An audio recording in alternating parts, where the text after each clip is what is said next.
WGNY and WJGK HD2, Newburgh, Middletown. WGNY News, Talk, Sports.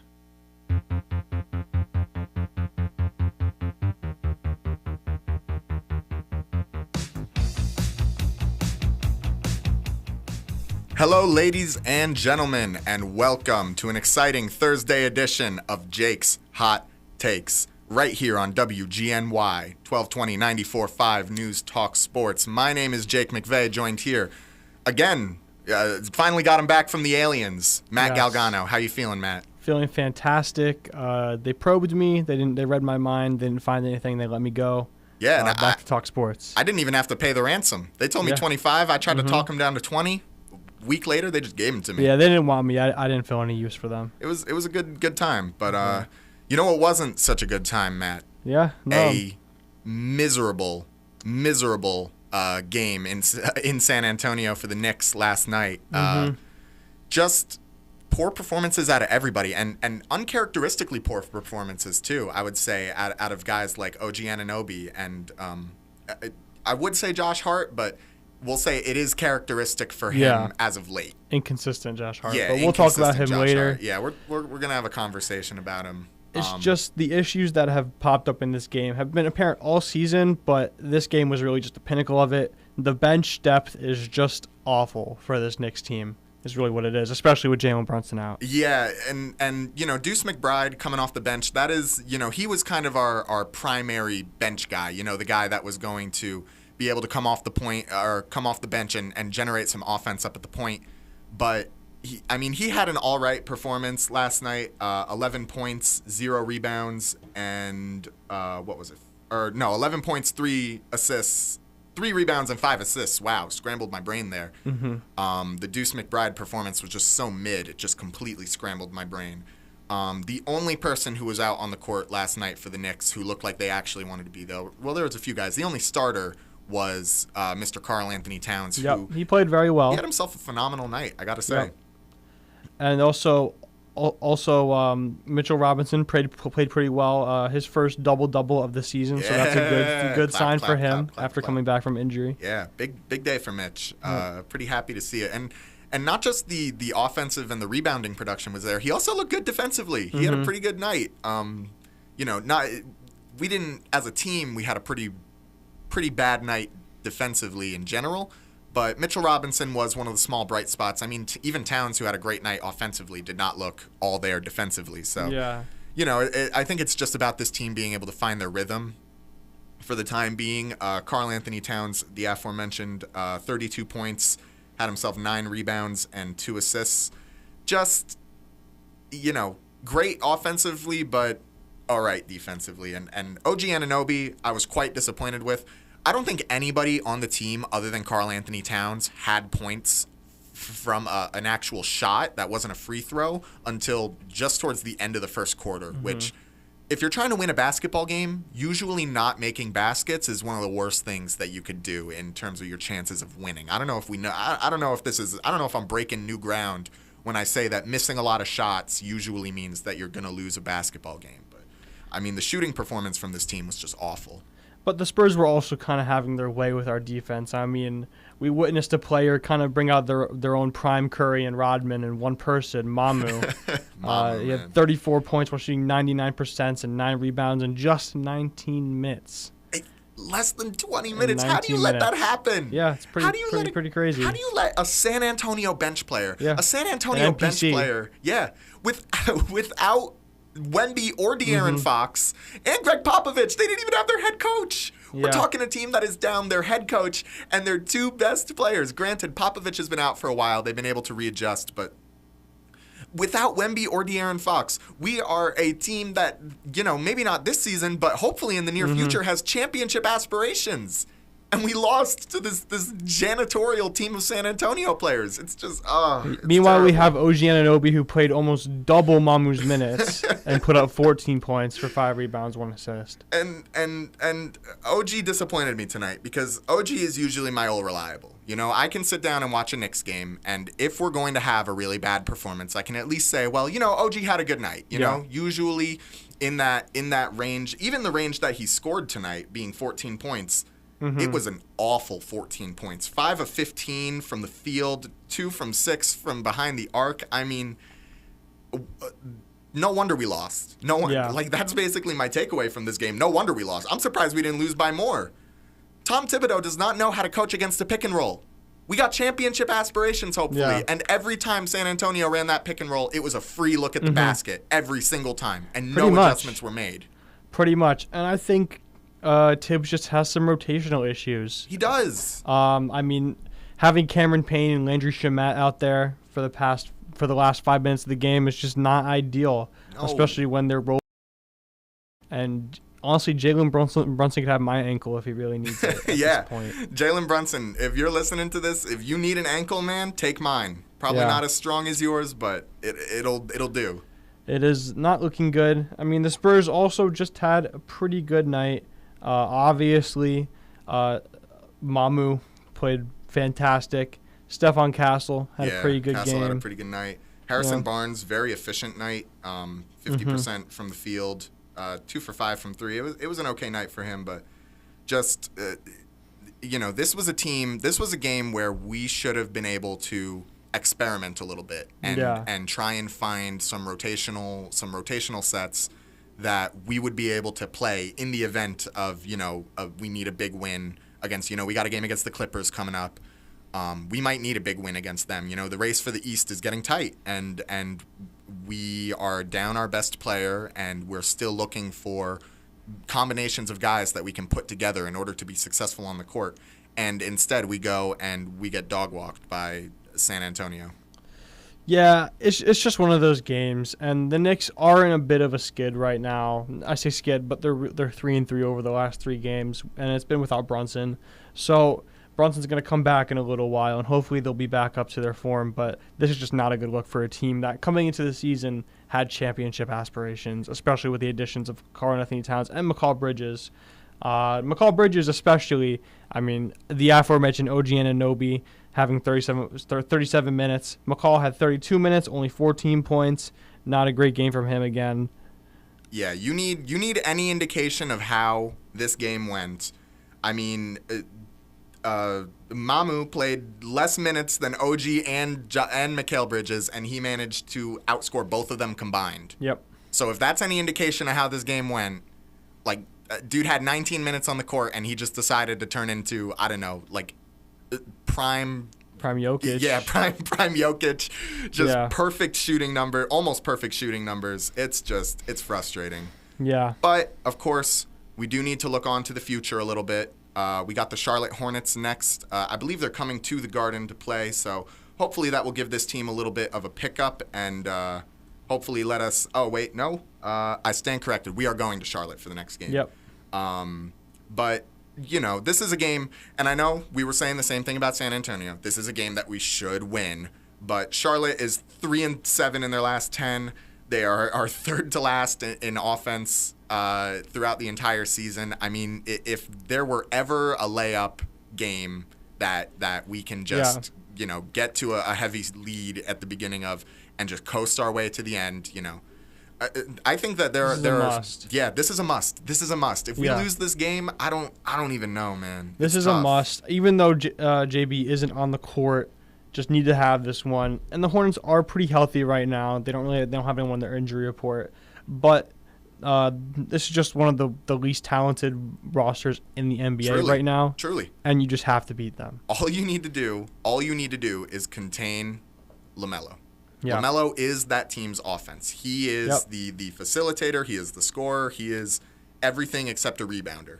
And he even rebounds sometimes too, but that's besides the point. I actually think that for this game, and I understand that there have been some problems for the team lately, but Karl-Anthony Towns was holding on to that hand in San Antonio yesterday, and that is not a look that I love. We as a team can survive without Jalen Brunson. We can limp our way into the offseason, but without Karl-Anthony Towns, we don't have a chance. I think we need to sit him for this game against Charlotte. I mean, Charlotte, their last 2 games, they've been blown out by the Clippers and then the Hawks. So hopefully the Knicks can get right and set the tone, keep this tone going, blow them out. The big thing is the bench, the aforementioned bench. They need to step up here. Absolutely. I don't think Towns should see the court. He got that hand injury, and I think that should be it. Sit him until we are fully sure that he is healthy and can continue to play in the regular season. It's not worth it losing Karl Anthony Towns over Charlotte. I don't think they should sit him yet because these games need to keep on to this 3 seed. I know the Pacers are four games behind us. Something it's pretty like big, that, yeah. pretty big gap there. But this 3 seed, you got to keep on to it because then we play the 6 seed, which is right now Detroit. And Detroit's a pretty decent team right now, but I think we would beat them in a 7-game series. Yeah, Detroit is having some very apparent issues going towards the end of the season. I'm actually confident in our ability to beat that team, especially if we do get Jalen Brunson back. But I'm just worried. It's easy to get worried. I just don't want to lose this playoff position. I would feel much better going into a 7-game series against the Pistons than I would the Bucks, and that's just how I feel right now. Maybe the playoff seeding will change a little bit. But I really just think that right now we have to play our players when they can play, and if Cat thinks he can play, he can play. Yeah, but we actually have a decent cushion going into the last stretch of the season right now. Like you said, we have a 4-game lead on the Pacers. The race for the East is becoming much more top heavy. The Cavs are set, the Celtics are set, the Knicks. Realistically, I don't see the Pacers catching up to us just because the Pacers are still a team that has their own issues. I don't expect them to go on a really clean streak and have them win every single game that they're supposed to for the rest of the season. Yeah. They're going to drop a few That's same true. way that we just dropped the San Antonio game. So I think in a situation where you can allow your guy to just take a blow and relax and make sure that hand is completely healthy because, man, he needs his hands. Mm-hmm. He's a basketball player. It's a bit of a necessity in this sport. I'm terrified. I'm terrified of the prospect of watching this team without Karl Anthony Towns, relying on Mikal Bridges to be our most reliable scorer, which he has not been this season. He's just not our most reliable scorer. Yeah, who knows? Maybe it'll take our top 2 players getting injured for Mikal Bridges to realize that he is, in fact, a high-scoring basketball player. Yeah. I think big thing to look out is Mitchell Robinson. He had his first double-double last season, aforementioned. And I think he could step up in this game pretty big. Deuce McBride, too. Need him to step up. Just the bench in general, but I feel like Deuce McBride has definitely the opportunity to step up. Funny thing about Deuce McBride, I just saw a TikTok the other day where this guy was ranking the best 7th options in the NBA, and he had Deuce McBride as the best 7th option in the NBA. Is. So that's a bit of a positive. Yeah, it's for an the honor. Knicks bench. It's an honor to be declared the best 7th option in the NBA right now. In terms of other guys that I would love to see a decent performance at, a Campaign, he is just our shot chucker guy. I would love to see him get out there, be aggressive with the shot selection.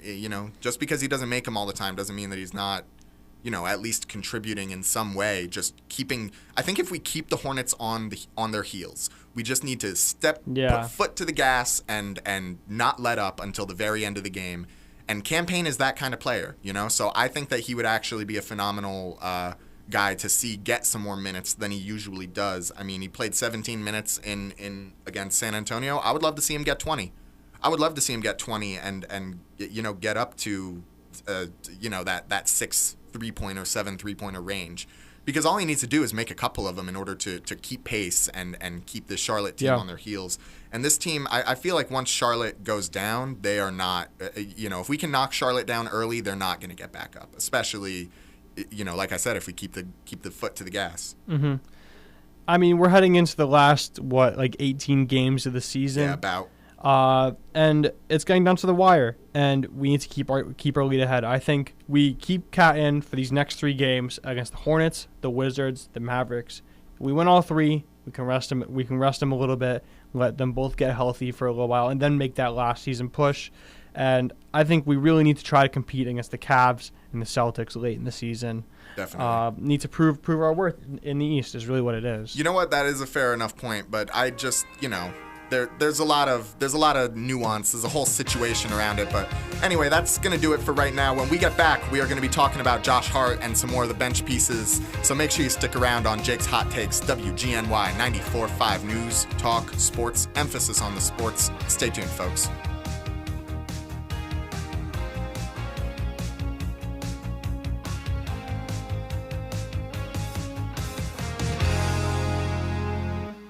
Thinking about remodeling your kitchen or bath? Wayne's Way Wholesale Cabinets has a great selection of all wood cabinets in the styles and colors to make your remodeling dreams come to life. Go to wayneswaycabinets.com for more info. Wayne's Way Cabinets, 1829 South Road, Wappingers Falls. Call 845-280-0880. Stop by and talk to Wayne today. You'll be glad you did.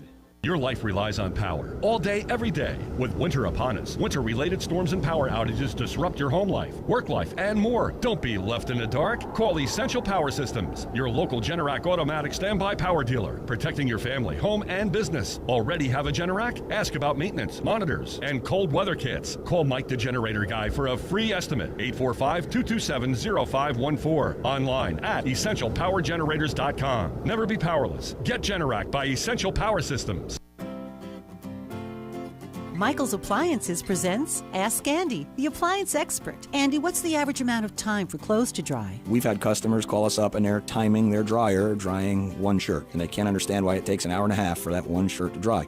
If you're using an auto dry cycle, the sensors are never being touched by that one article of clothing. So consequently, it takes forever for the dryer to realize that things are done. Today, newer dryers, generally speaking, it's an hour, 70, 80, 90 minutes. It's not because we're burning tons of fuel. It's because we're using much less. Much lower temperature in the dryer overall, longer tumbling action. That helps to prevent wrinkles, and people are used to a 20-minute cycle drying. Those days are over. We used to make it very hot in the dryer and dry them very quickly. And of course, people have forgotten that then their clothes fit a Cabbage Patch doll when that happens. Shop with the experts. Nobody knows appliances like Michael's Appliance Center, 585 East Main Street, Middletown. Online at michaelsappliance.com. Your engine is a delicate instrument. But if you don't change the oil on a regular basis, things have a tendency to go wrong. That's why this news should be music to your ears. Because now at the Newburgh Auto Spa, you can get a free car wash with every oil change. That's right, a free car wash with every oil change. Really? Really. Stop into their state-of-the-art facility today and find out what quality maintenance is all about. We all need to get oil changes, so why not get a free car wash to go along with it? And while you're at it, take advantage of their 15-point vehicle inspection free of charge. That should leave you on a very happy note. Newburgh Auto Spa, located at 86 Route 17K in Newburgh. For more information, call 845-567-0009, 845-567-0009, or go online to NewburghAutospa.com. That's NewburghAutospa.com. Newburgh Auto Spa. Quick, convenient, clean.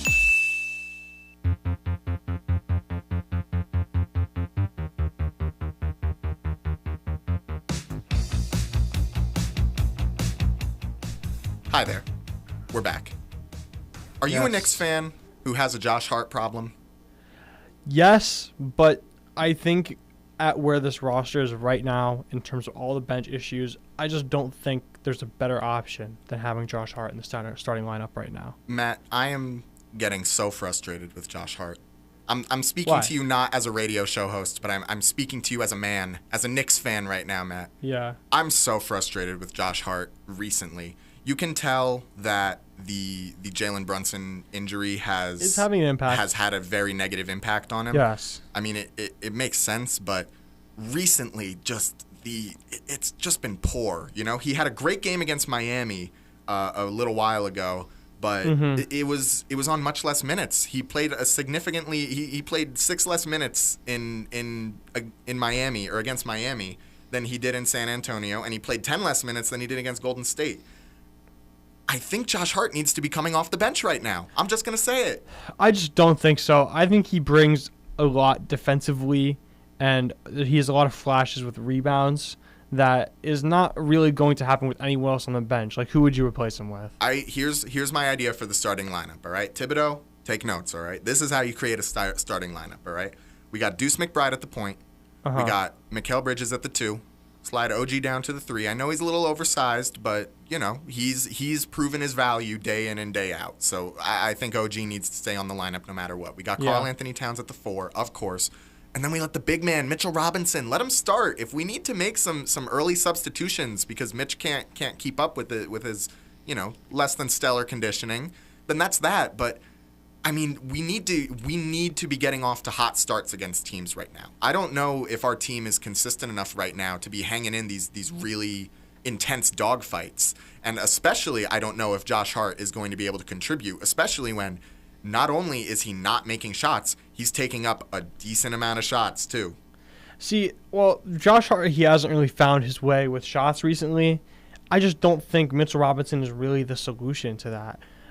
The last 2 games is the first time he's put up double-digit shots ever since he's come back. Yeah, but he was taking some time to adjust to the team after coming back from injury. You know, this is a completely different team than the one that he left in at the end of last season, you know? I mean, we have new additions in the form of Mikal Bridges and Karl Anthony Towns. Jalen Brunson is hurt. I mean, this was basically an entirely new starting 5 as opposed to the one that he played with last season. I mean, that's true, but also the same could be said for Josh Hart because, like you said earlier, the Jalen Brunson injury is affecting his play because he obviously does have a lot of chemistry with Jalen Brunson. But I think he has a lot of defensive upside too. In the last 2 games, he had 4 steals against the Heat, 3 steals against the Spurs, 2 blocks against the Spurs, and one block against the Heat. So he's been playing pretty well defensively, and he's been getting rebounds. And that's what the Knicks could use right now on their starting lineup is someone who can reliably get rebounds, play good defensively, because a lot of other other players in the Knicks aren't really playing like that right now. Yeah, but with Mitchell Robinson, I'll say that he can also pick up the slack in terms of that rebound in that rebounding conversation. Definitely. I do believe both against Miami and against San Antonio, Mitchell Robinson had more rebounds and was a much more efficient player on the court. He scored much more points on much less minutes. Mitchell Robinson looks better than Josh Hart because not only is Josh Hart not performing statistically right now, I don't think he looks very comfortable, at least on the offensive side. Defensively, he looks about as scrappy and fierce as he usually does. Which you can't say for everybody on the court, in all fairness. But I don't know. I'm a results guy, you know? And I understand what Josh Hart means to this team, but I also understand that sometimes you got to make that call in order to put the team in a better position. So would you say over the next few games you would prefer to see Cat benched or Cat sat in order to tender his injury, and then Josh Hart comes off the bench just to see what happens against these less than stellar opponents? Well, that's the thing. I think that benching Josh Hart or having Josh Hart coming off the bench and sitting Towns can't exist in the same space. You know, either one or the other needs to happen, and I'd be okay with either of them. But I don't think that both of these guys should be playing on the starting lineup against Charlotte. I think that Towns, realistically, I think I would prefer they sit Towns and let Hart still start. But if they're going to keep Towns in, I say let's get a look with a new rotation. I mean, it's not like this team has jumped out to these monstrous leads. They usually kind of get squawked in the first quarter. I mean, it happened against Miami, and we managed to come back, and it happened against San Antonio, but I mean, obviously, this starting lineup is not doing a great job of keeping us in the game early. It's usually into the second and the third quarter that we manage to really generate some offense and get things going. And part of that is Josh Hart just taking up shots and not doing anything with it. How many shots are we supposed to let this guy take and not make them before we say, okay, maybe it's time that you fill a role on the team other than just chucking up shots? Well, I mean, that's not really his role. He only shot five from the arc from last game. He didn't make any 3-pointers, which is the real issue. He's had a big issue with threes recently. But I think what they should do is instead of putting him on the bench, just reeling back his role in terms of shots. Because you're right, he hasn't been making shots. But putting him in more situations where he can get rebounds, more situations where he can get more production defensively. Yeah, it's saddening. It makes me sad because I love Josh Hart. I love what he means to this team. I love what he means in terms of his chemistry with Brunson and Bridges. But Bridges has been underperforming, and Josh Hart's been underperforming, and Brunson has been out. And what we're doing right now isn't working, and we need to change up something. And if you had to point fingers, I mean, who is the one guy on the court who is consistently underperforming? And since the Brunson injury, Mikal Bridges has been doing his thing.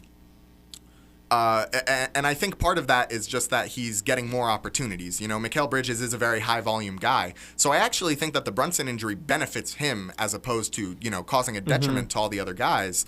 So when Brunson is injured, if Bridges is doing better and OG is doing his thing and Karl Anthony Towns is doing his thing and Deuce McBride is actually being a decent, I'll say around average, maybe slightly above average replacement for Brunson, then who needs to go, Yeah, I guess that's true. There changes need to be happening. Changes do need to be made. Changes I think need to be at the very happening, least. especially in the wake of this Brunson injury and the wake of him coming back. I don't think there's really. I think by the time Brunson comes back, hopefully Mitchell Robinson will have found his footing a little more, and he's been finding his footing the last 2 games. I'll say, yeah, he's been looking good. So I wouldn't be opposed to seeing what he can do in the starting role, but I just don't like the idea of benching Josh Hart at this point in time. I disagree. I think that it would not only help find a different look with the starting lineup, I think it would also help the bench, because I'm not going to sit here and say that Josh Hart is a bad player, but I think you look at his recent performances, you look at his performance against San Antonio, I'll say it was a bad performance. You look at his performance against Golden State, it was a really bad performance. You look at his performance against Portland, it was awful. You look at his best games since the Brunson injury, and they have all been games where he's played less minutes. Look, he's got 29 minutes against Miami. He drops a triple-double.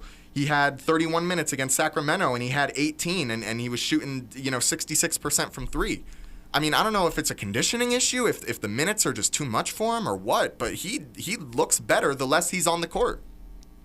Yeah, I could see that. So maybe have him play less minutes in terms of that. Yeah, and I mean, if that just means getting him off the court early, getting the starting, changing out the starting rotation earlier into the game, then that's what that means. But I just don't think that's the solution. I think he'll be better as a complementary piece, take some time to see how the game is flowing, and Thibodeau can decide, what kind of defensive schemes he wants to run, what kind of offensive schemes he wants to run, if he even does run any offensive schemes aside from just, pass the ball around a little bit and see if you get an open look, which, that is a whole We're not talking about Thibodeau today. We've talked about Thibodeau so much. I want to talk about other things, but with Josh Hart, it's just, I think that he doesn't look comfortable offensively.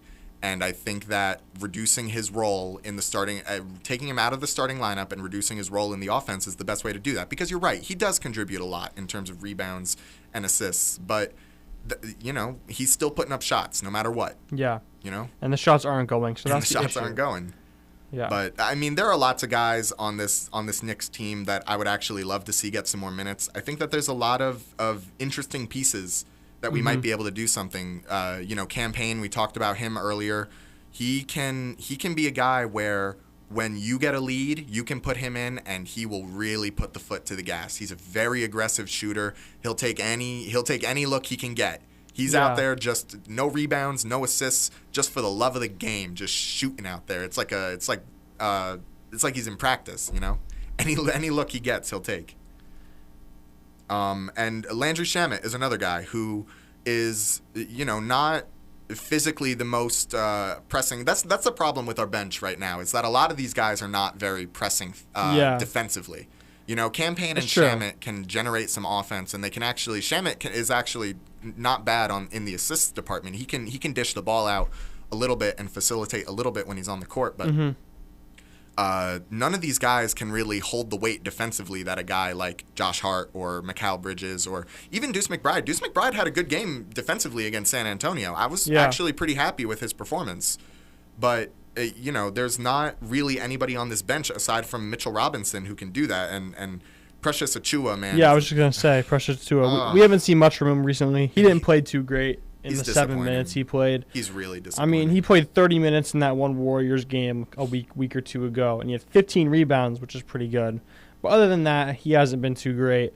So I wouldn't be, personally, I wouldn't be for a raise in minutes there. No, I wouldn't either. And the main thing that concerns me with giving Precious Achiuwa more minutes is that you look at the film and teams have actively been going at him offensively, and that's just not something we can afford.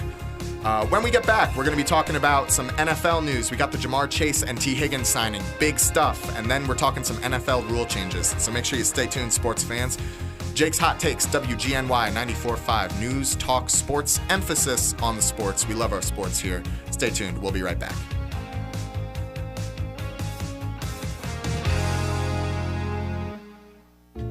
Hello, I'm Mark Guido.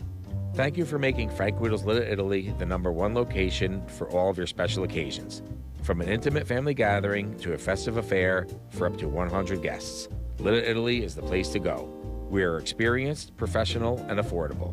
Whether it's birthdays, anniversaries, reunions, retirements, rehearsal dinners, and even after funeral gatherings, Little Italy has the perfect size space with delicious food at a reasonable price. You enjoy your event and let us do all the work.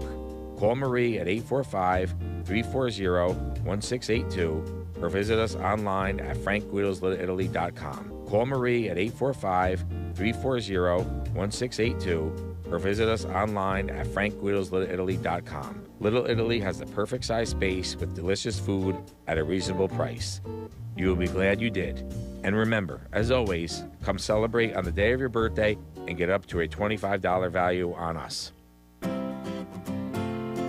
Michael's Appliances presents Ask Andy, the appliance expert. Andy, is it bad to use fabric softener sheets? More often than not, a fabric softener sheet helps keep the static down in your dryer. In most newer dryers, the lint screen is so fine that the oils in the fabric softener sheet actually plug up your lint screen. Reduces efficiency, causes overheating, causes the machine to kick off on high limit. So sometimes what you really want to do is not use dryer sheets. Use the same dryer sheet 2 or 3 times. Fabric softener in the washer is the better way to go. Most people don't realize that all the lint in your dryer actually comes from your washing machine. It's the agitating action that causes a problem where the clothing is scrubbing together and you end up with all the little pilling. And a fabric softener actually will help lessen the pilling if it's in the washing machine. Shop with the experts. Nobody knows appliances like Michael's Appliance Center, 585 East Main Street, Middletown. Online at michaelsappliance.com.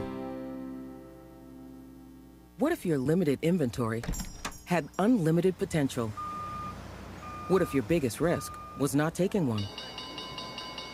What if you could make every move matter?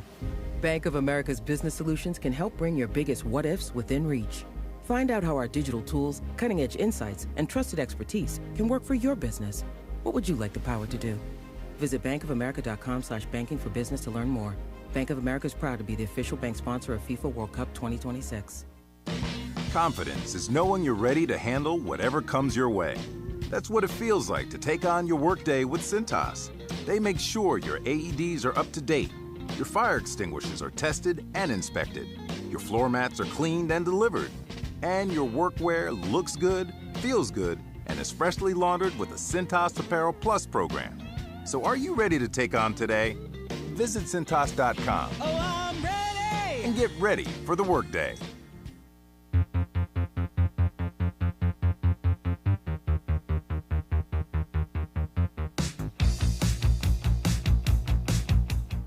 Matt, I'm putting you on the spot. You do the we're back right now.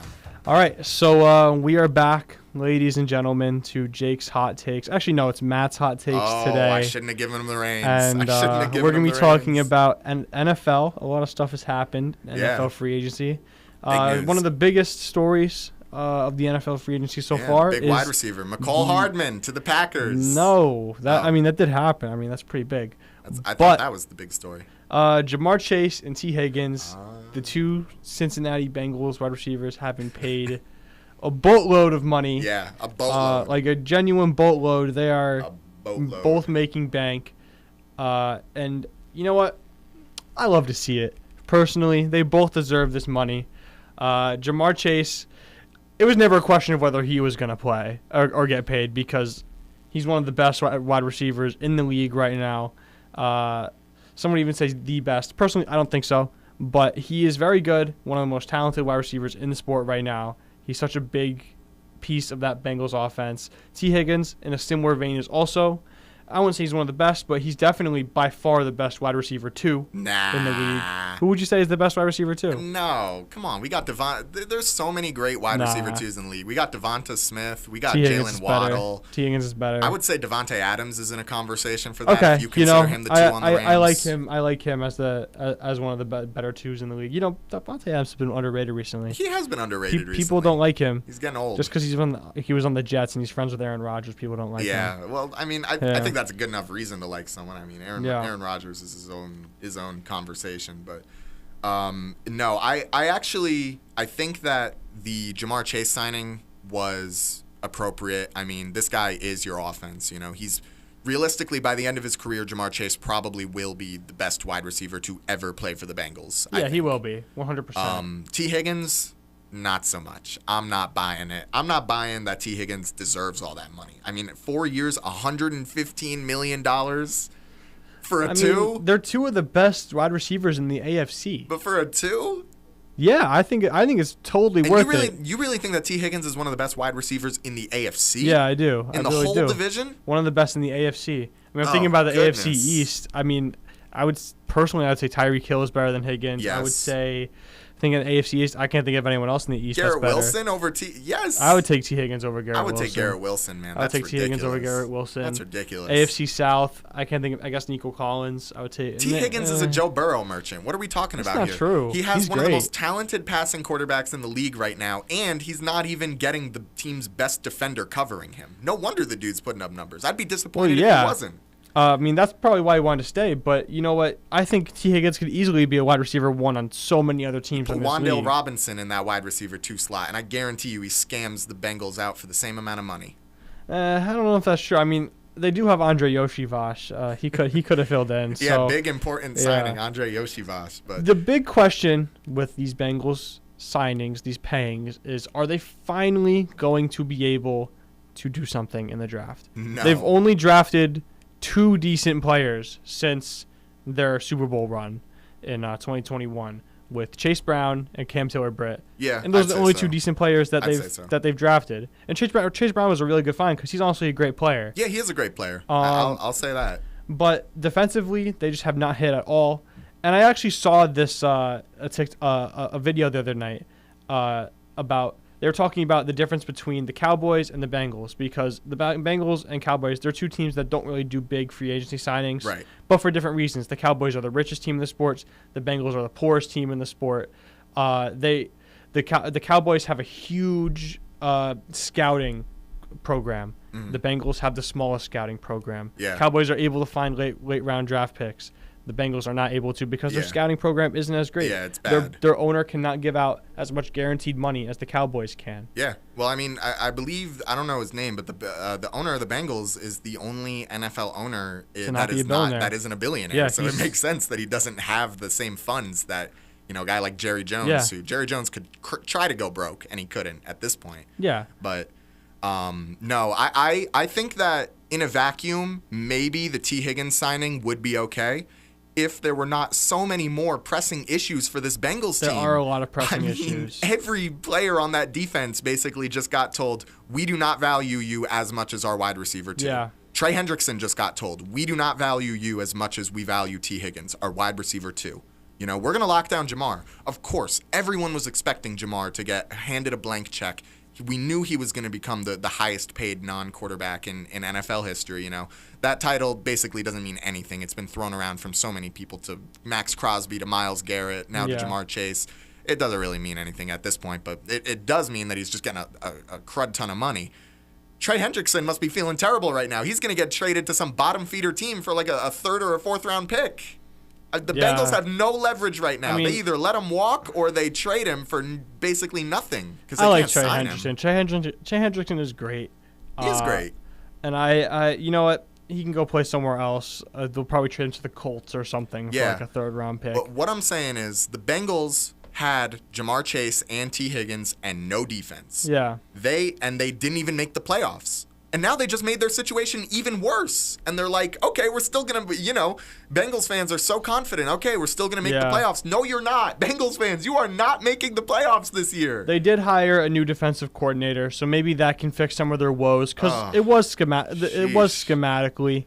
There was not a lot of great schemes for their defense. It's a personnel problem, too. It is personnel. It's a personnel problem. But we'll see what they can do in the draft this year. They have an okay pick. They just haven't hit on any first-round picks in a while. It's really the issue. And, of course, the Bengals are going to go and draft a high-profile defensive player with their pick in the draft this year. I'm not exactly sure who they're looking at. But it's just like it's frustrating because the Bengals have subscribed to this hyper-offense mentality ever since their Super Bowl run, and it hasn't gotten them anywhere since because the truth is, when they had that Super Bowl run, they had some good. decent. Yeah, they had some. Their defense Yeah. wasn't great, but they had some decent playmakers, and they ignored those playmakers. And now those playmakers are coming towards the end of their rookie contracts, and they're walking, or they're getting traded, or they're going somewhere else. And now this team doesn't have anybody. I sent an email to the Cincinnati Bengals asking to play defensive linemen for them, and they told me they couldn't afford me. Yeah, I mean they had Jesse Bates, who was one of the best safeties in the league right now, and last year he was a second-team All-Pro and a Pro Bowler with the Atlanta Falcons, and they just couldn't pay him. Yeah, that's that point blank. Yeah, that's they exactly had this really good talent, and they couldn't pay him. And that sucks. Yeah. But the other half of it is they just haven't drafted well. No, they haven't. And that's how you keep that as a team. That's how you find success, is just finding cheap talent, and they just have not been able to do that. I mean, that's been the protocol to success. And speaking of success, I wonder if any of these NFL rule changes are going to be successful, because we got a couple submissions to the NFL from a few different teams. And I got to tell you, a few of these I actually do like the rule changes, and a few of them I really don't like. Let's start off with the one that I really don't like. The Lions want to make a change to how the playoffs are seeded. They say that playoff seeding should be determined by record only, and that home playoff games should not be guaranteed to division winners. If you win your division, you're guaranteed a playoff spot, but you're not guaranteed a top 4 seed. Lions, what are you doing? What are we doing here? We're really going to turn the NFL into the NBA, where it doesn't matter, divisions don't matter at all? I mean, the casual NBA fan probably doesn't even know how the teams are divided into their divisions. And the NFL has had such a long history of such fierce divisional rivalries. I mean, you got the Bears and the Packers, you got the Cowboys and everyone else, you got Chiefs and Raiders, and even some newer rivalries are being fostered. I would say that the Bengals and the Ravens are finally a rivalry for the first time in a long time. I mean, obviously they've always had fierce competition, but now they're actually like rivals. Yeah. And I feel like the change to the playoff seeding is just going to ruin that. It's like everyone is already friends with each other in the NFL, and now we're going to make it so that divisional rivalries don't even matter? I agree, but also I think there needs to be a change to the wild cards, because in the last couple of years, the wild card weekends just have been pretty boring, not close, especially this year. I mean, there were really no good games. The only good game was the Buccaneers-Washington game. Right. That was pretty great. But other than that, I think I could see it, because I look at a team like Minnesota, and they were a 14-win team, and then they had to go on the road to Arizona to play the Rams, which was actually a neutral site because they couldn't play in LA at the time. But then they got stomped, and it's not to say that if they played at home, they wouldn't have got stomped, but it would have been a bit of a different vibe. And I think at the end of the day, I think the Vikings were a better team than the Rams were in the regular season, and they should have been rewarded for that in some way. So this isn't like saying a team can win their division and not make the playoffs, just not have a home field advantage in a playoff game. Yeah, but when it comes down to it, the divisions are created to force a rivalry. Only one team in each division can get that home playoff game, and if you want it, you got to be the best team in the division. It doesn't matter if you're the second best team in the NFL. If you want that home playoff game, you got to go and earn it. You got to go and beat your historical rivals and be the best player in your division. And that's just my prerogative, but I understand why Vikings fans are upset. I mean, they had a 14-win season and they were the 5th seed, got bounced in the first round. It's like, what's even the point at that point? But yeah, the thing is that I would like to see them rock with this format for another year, see how it goes, and if the wild card weekend sucks again, there has to be changes. Okay. Because if it's a bad product, I see where you're coming from. Then it has to be changed. Okay, I see where you're coming from, because you're right. The wild card weekends haven't been good recently. Real quick, because we don't have a whole lot of time, let's talk about the no more automatic first downs on defensive penalties. A suggestion from, I think it was the Lions also, right? Did they suggest that? I'm not remembering, but point is, a team suggested that no more automatic first downs on DPI penalties. I think that's dumb. I think it's going to devalue the Hail Mary and the 3rd and long situation. Oh, man. All right. All right. We got a little more NFL news coming up. We're going to have a little debate. Seattle versus Washington Commanders. Who is the better team? We'll be right back on Jake's Hot Takes, WGNY 94.5, 1220 News Talk Sports.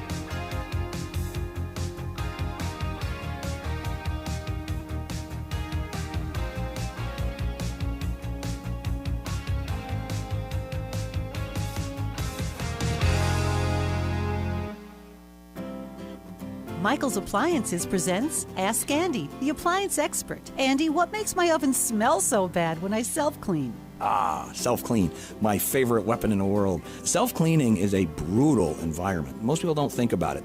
They hear self-clean. I'm not really sure if they're picturing scrubbing bubbles inside there, scrubbing, but what's really happening is we're heating the oven up hot enough to carbonize protein. We're going to take the food stuff that's left in your stove, and we're actually going to carbonize it. We're going to turn it to dust. So we're at 700 degrees. So why does it smell bad? You're setting fire to a chicken. Today, a lot of the new stoves, because of the energy guidelines, there is no real self-clean anymore. They don't want those high temperatures. It's a huge waste of energy. It's very easy. You don't have to get on your hands and knees and your back doesn't hurt. You're not scrubbing a stove, but we use a ton of energy to clean the inside of that stove by heating it up. Shop with the experts. Nobody knows appliances like Michael's Appliance Center, 585 East Main Street, Middletown. Online at michaelsappliance.com. Your life relies on power all day, every day. With winter upon us, winter-related storms and power outages disrupt your home life, work life, and more. Don't be left in the dark. Call Essential Power Systems, your local Generac automatic standby power dealer, protecting your family, home, and business. Already have a Generac? Ask about maintenance, monitors, and cold weather kits. Call Mike the Generator Guy for a free estimate. 845-227-0514. Online at EssentialPowerGenerators.com. Never be powerless. Get Generac by Essential Power Systems. You've long known that Newburgh Auto Spa on Route 17K utilizes top caliber products and the latest technology to give your vehicle the proper maintenance it needs. Whether it be a computerized soft cloth car wash, detailing consisting of a comprehensive bumper-to-bumper cleaning of your entire interior and exterior, or a fuel-efficient oil change from a trained technician, Newburgh Auto Spa is the place to go. Now, Newburgh Auto Spa is a full-service automotive center. That's right, Newburgh Auto Spa now offers tires, brakes, rotors, tune-ups, alternators, and more, all with the same professionalism and quality you've become accustomed to. For a full list of automotive services offered in specials, go to NewburghAutospa.com. Whether you need a basic car wash, a quick oil change, or now more extensive automotive service, Newburgh Auto Spa is the place to go. Newburgh Auto Spa, quick, convenient, clean, located at 86 Route 17K and online at NewburghAutospa.com. Now offering a full range of automotive services. Newburgh Auto Spa, quick, convenient, clean. Davis Furniture in Poughkeepsie is having a floor model clearance sale, up to 70% off. That's right, Davis Furniture needs to make room for new arrivals and is having a floor model clearance sale with up to 70% off. At Davis Furniture on Route 9 in Poughkeepsie, all their furniture is American-made and chemical-free. You and your family deserve the Davis Furniture difference and a healthier life. DavisFurnitureOnline.com.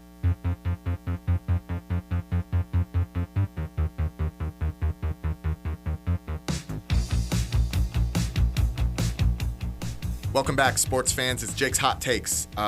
So we got cut off a little bit there. Our talk about Jamar Chase and T. Higgins ran a little long. So real quick, just want to bring a conclusion to what we were talking about.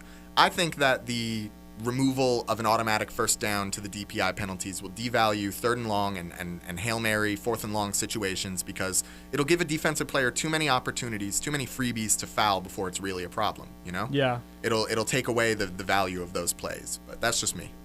I think I could see it maybe instead of being a spot foul, being more of a yardage foul, like a 15-yard penalty or something like that. I feel like that could be something similar to a roughing the passer, but I don't think it should be changed. I think it's better the way it is. Yeah, right now. Just leave it where it is. But anyway, now we're going to talk about Seattle and Washington. Not Seattle, Washington. Seattle Seahawks and Washington DC Commanders. Washington DC Commanders. Yeah. Because me and Matt got into a heated argument. We were throwing plates and screaming at each other about which team got better this offseason, the Seattle Seahawks or the Washington Commanders. I am an avid believer that the Seahawks are actually a much closer team to winning a Super Bowl than the Commanders right now. That's just not true because A, the Commanders made it to the NFC Championship last year. B, they got a lot better in the offseason. And C, I just am not a believer in the change that Seattle made.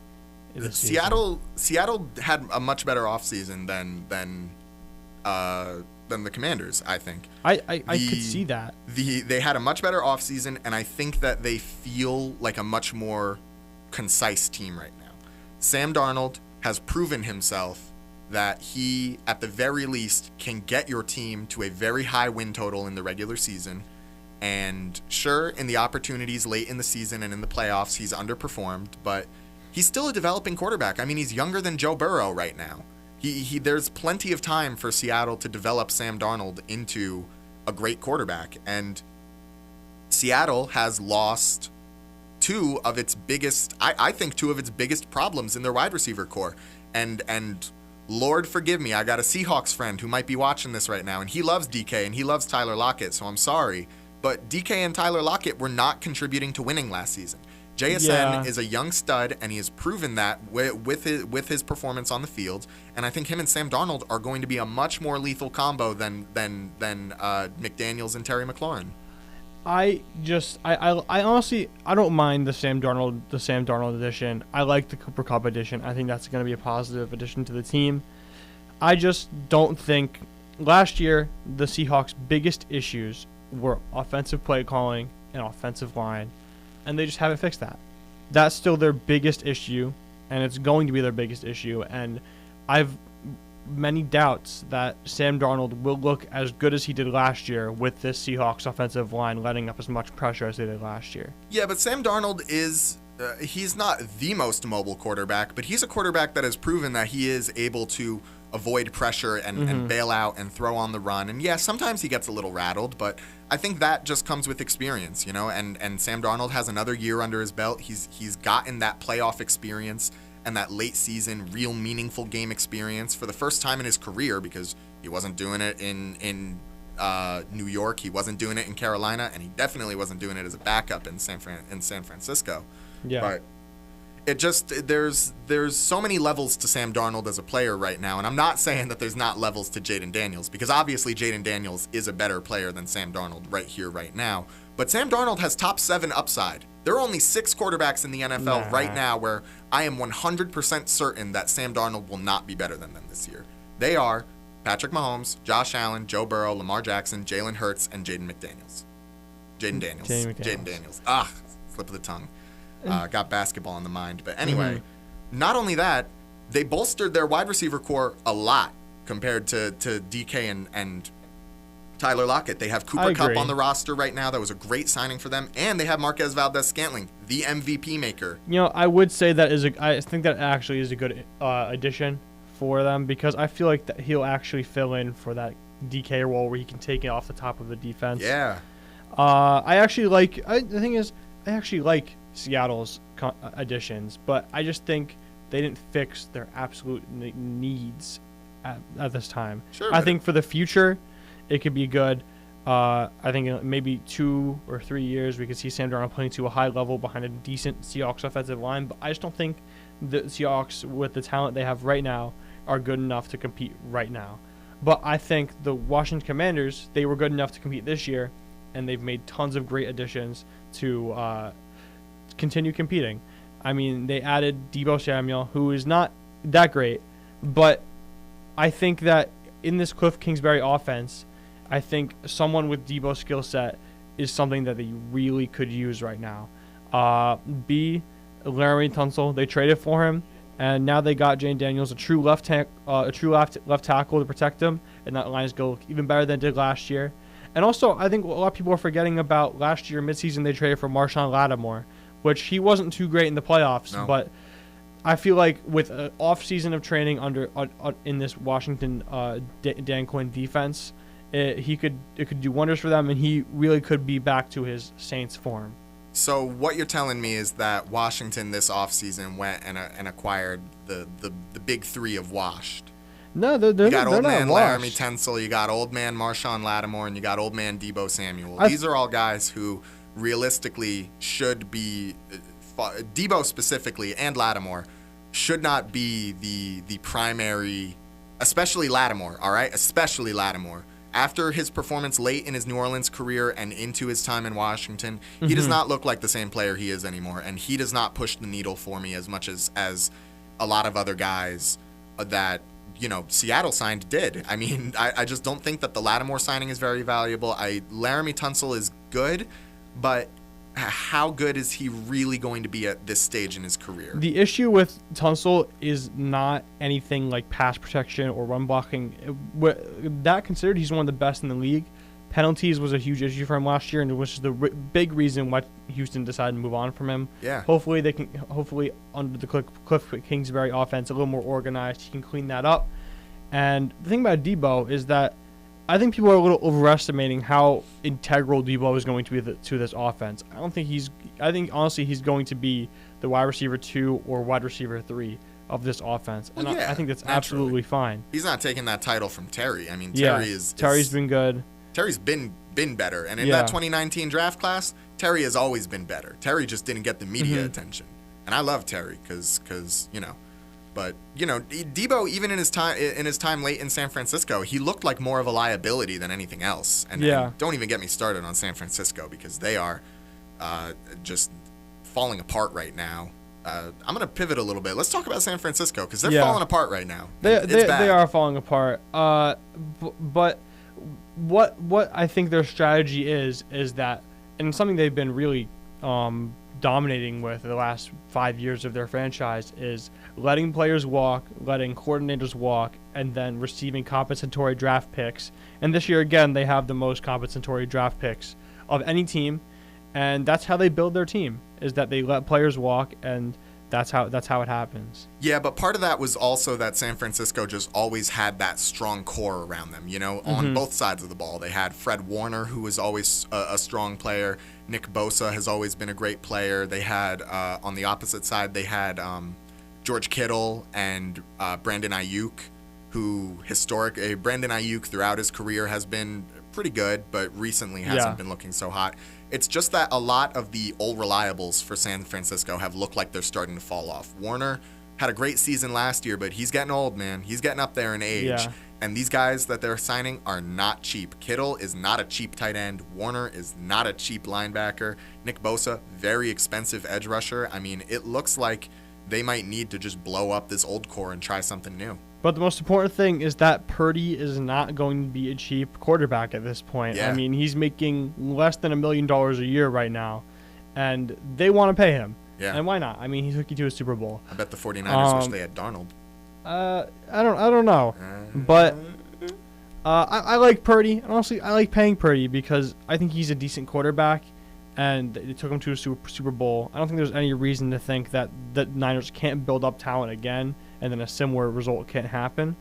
But that's really what they're planning for right now, is to load up on concept-atory draft picks and then pay Purdy and hopefully get back to how they were 2 years ago. Yeah, I just don't see it happening. I think the San Francisco way is going to end up being the death of this team because they're holding on to the assets that have done them success in the past, but now these assets, they're getting too old, they're getting too expensive, and San Francisco looks like they have no intention of moving on from Nick Bosa or Fred Warner or George Kittle or Trent Williams. And these are great players, and I don't think they should lose all four of them, but, you know, eventually those contracts are going to start adding up, and eventually you got to do something, you know? And it's just, I don't see it for San Francisco. I don't see the vision. Bottom of the division. Send them down. Oh, so you think Seattle's going to be better than San Francisco? Yeah, I think Seattle's going to win the division this year. Yeah, you think San Francisco's going to be last? I'm sitting here right now, and I'm telling you that Seattle's going to has a chance at winning a Super Bowl this year. And you think I don't even think they're going to win the division? Come on. They're not going to win. They're going to win the division. They're going to win the division. But also, you think that San Francisco's going to be worse than Arizona? Yes, I do. I don't think so. I think San Francisco's going to have a bit of a bounce back the year. And you know what? I have no evidence for my take on Arizona. It is just pure vibes. They have the second most cap space in the NFL right now. They have decent draft position. I think they're drafting like 6th or 7th, around there. Point is, I had a vision. I had a dream with Arizona that Arizona was sitting at 3rd in the standings for the NFC West, and San Francisco was sitting flat at the bottom. So Seattle's winning the division. Seattle has a shot at winning the Super Bowl this year. I think they got better than the Commanders. I'm just gonna wrap. You got anything else to say? I don't know. Just Arizona's irrelevant. That's it. All right. Well, thank you all for listening. Make sure you stay tuned. Next Thursday, we're not going to have an episode this Sunday. We will both be traveling for school. So make sure you tune in next Thursday at noon right here. Jake's Hot Takes, WGNY 94.5. Thank you for listening. News Talk Sports. WGNY and WJGK HD2, Newburgh, Middletown. WGNY News Talk Sports.